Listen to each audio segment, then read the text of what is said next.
And I have to say that's one of the hardest trips I've done in a while. Near the end there, I was actually thinking I'd bitten off more than I could chew. Wow, wowee.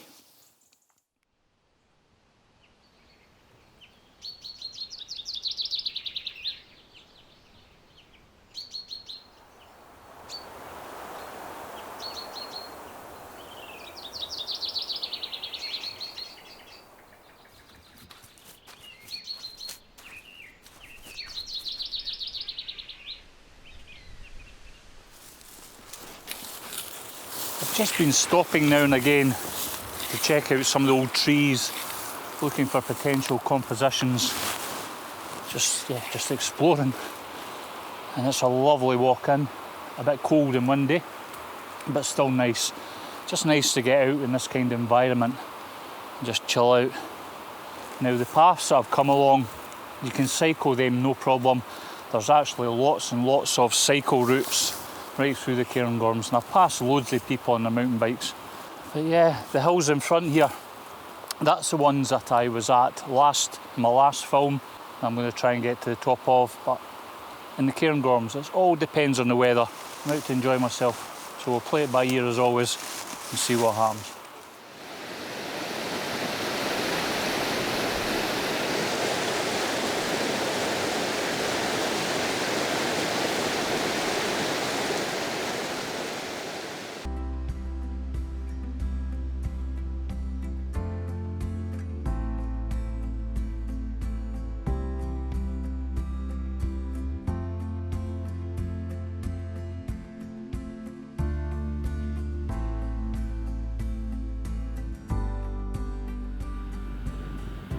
Nice just to have a bite to eat there, a little bit of a snack and a drink.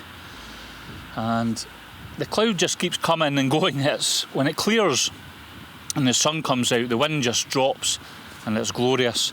But I keep getting these waves coming over and the temperature just plummets as well.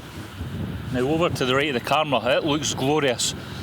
But that's been a fair hike in, at least 7 miles so far. But I'm not far from the 2 Munros here, so I'll probably head on up and get them done, and then we'll see what the weather's doing for a camp, or whether I even try and continue round and do the rest and back down via the Lavalier.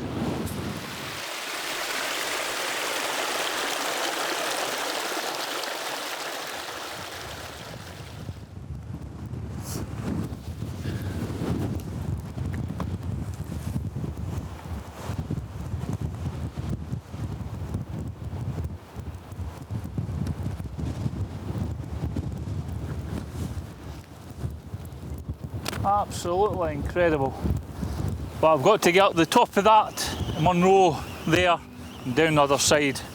But just check that out. Breathtaking, absolutely breathtaking.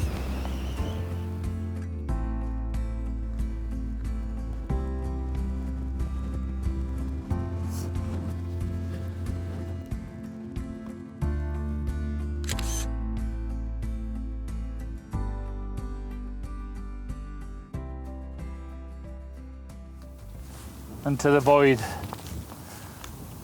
Now, yeah, the cloud's coming down now, it's about 6:30. I've just managed to get to the summit of this second Benro, and then I'm going to skirt round and start heading down. I'm hoping to actually try and find somewhere to camp. As I was heading down the side of Breach, there's the wreckage of 2 plane crashes, one from 1944 and one from 1945, and I'll leave information about them and a link in the description below. Well, the tent's up, kettle on. I'm going to have my pot noodle, and what I've done is I've been buying these foil pouches I was on about. So I put 1.5 of a chicken korma pot noodle inside it, and some almonds and some other bits and pieces. And the thing with this is you can actually vacuum seal it as well. So yeah, maybe a good way to make your own recipes. So I'm going to have that just now. But that was a long walk. Yeah, maybe a bit off more than I could chew. I've only got the one wee hill there to go over and down in the Lavalier, and then back out. But today that was, what, 8 hours on the go between the filming and photography and stuff and the walk, and I think I've done about 12 miles.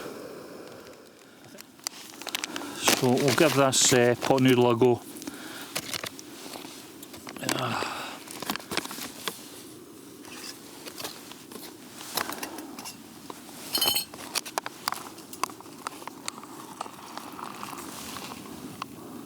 I'm not entirely sure how much water I need.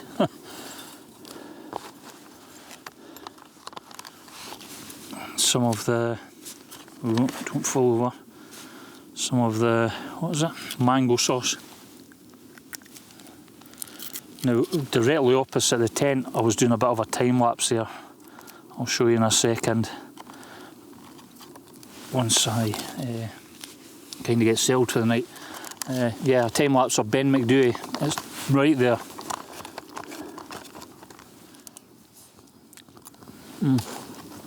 So looking forward to this. The good thing about the foil pouch as well is you can get a good old shake up now and again, just don't go daft. But yeah, just leave that there. Right, I'll have this and I won't bore you to death with any of that, and I'll see what happens with this weather. Oh God!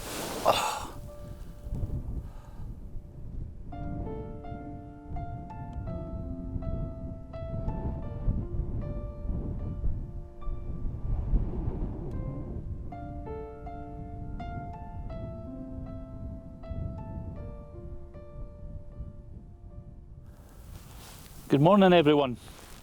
It's about 6 o'clock, or heading to 6 o'clock. I've been up the last couple of hours trying to do some photography, and it's the first time that the sky's kind of cleared. It kind of cleared about 4 o'clock. So I come over here because you've got Aviemore way down through the mountains there, and it looked interesting, all the street lights late last night, but now you've got a cloud inversion over there. So the lights are all glowing through the cloud. So I've tried to take a shot or two of that. Again, I'm using my Sony a7 III, and I've got a Samyang 35mm f 2.8 lens. That's all I've got for the camera at the moment. So I was doing a little bit of the light painting and things like that. So I'm going to stack a few of the images together, see how it turns out. But I was also over at the tent, because you had directly behind, you had Orion's belt. That was about the best set of stars that I could see. And again, I lit up the tent and done some light painting, and I'll put that together as a bit of a composite and see what you think. So I'm going to get the tent packed up just now. I'll show you the photographs while I'm doing that. But yeah, an interesting place to camp.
Just as I was walking away there, I thought I would turn around and show you the views and show you the lay of the land.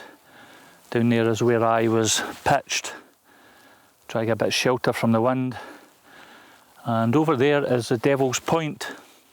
That's in my last video that I went to the top of. Not quite the cloud inversion like last time, but still a beautifully cleared morning. And that's the Larry Grew. And the Larry Grew goes right through there. And over the back's the Linn of Dee. There's Ben McDewey. One I've still to do. But yes, a very, very nice walk and camp. It was just the beginning of the evening when I first set up the tent. It was just windy until about 2 in the morning, really gusty, which made for getting to sleep quite difficult. But yes, I'll get battered on up here and we'll see what the views are like down into Aviemore.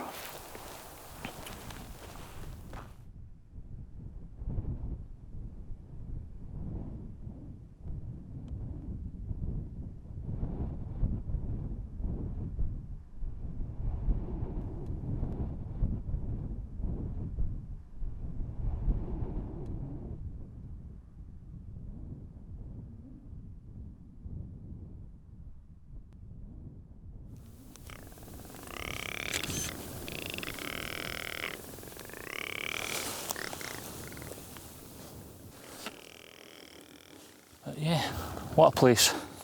It was really quite cool. Just above the camera there as I was coming down, there's some ptarmigan and they're changing their feathers are changing into their winter coat.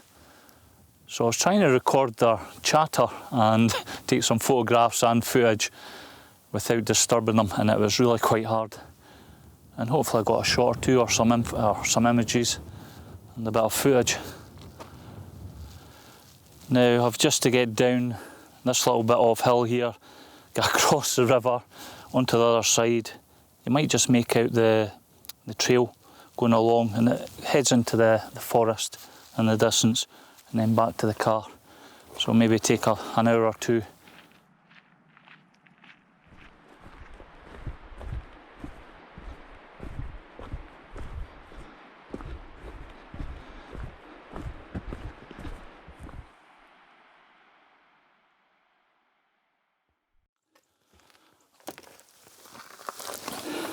If you've watched to the end of this one, thank you very much. I'm not sure how the footage went. It seemed to me to be a little bit disjointed and all over the place, but hopefully you've enjoyed it. And I have to say that's one of the hardest trips I've done in a while. Near the end there, I was actually thinking I'd bitten off more than I could chew.